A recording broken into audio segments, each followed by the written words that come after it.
Kahit bumili ka ng 10 ticket para sa 10 entry sa MMFF, siguradong sulit ang pera mo. Lahat kasi talaga namang approve sa mga nanood at pinilahan ngayong day 1 ng pesta. Nasa frontline ng balitang yan si Laila Pangilinan.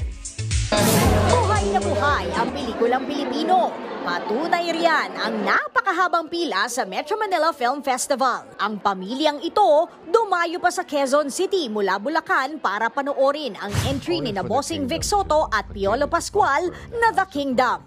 Gusto namin manood, di ba? Para happy-happy naman pag Pasko. Legit tabarkads ako. Yung mga eksena, lalo na yung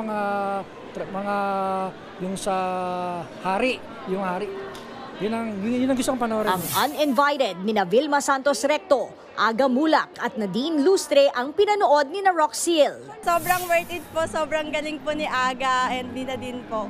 Si Vilma Santos, ang fierce niya, and Aga Mulak, I have never seen him before na masyado siyang serious. And the breadwinner is naman ang pinanood ng pamilya ni Venice.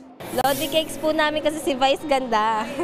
Support po, ma'am. Ang iba namang fan, sobra pa sa sulit ang pagpila dahil nakita nila in person ang kanyang celebrity crush na si Enrique Hill. Si Enrique Hill, oh my God!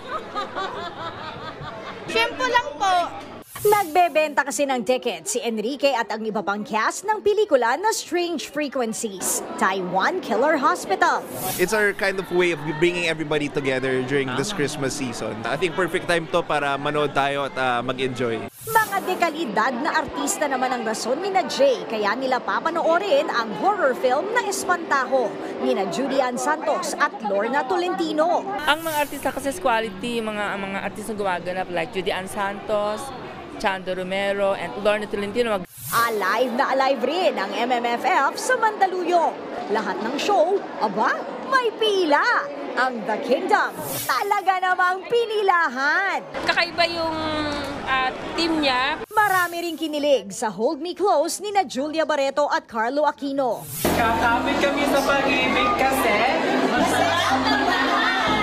Napawaw naman ang ilan sa kantahan sa Isang Himala ni Aisel Santos. Ang life-changing. Yung cast ang galing. Trending din online ang pelikulang Green Bones na puring-puri si Dennis Trillo. Gayon din ang kakaibang istorya ng My Future You ni na Francine Diaz at Seth Fedelen. Hanggang January 7 showing ang mga MMFF entries. Nagbabalita mula sa Frontline, Laila Pangilinan, News 5.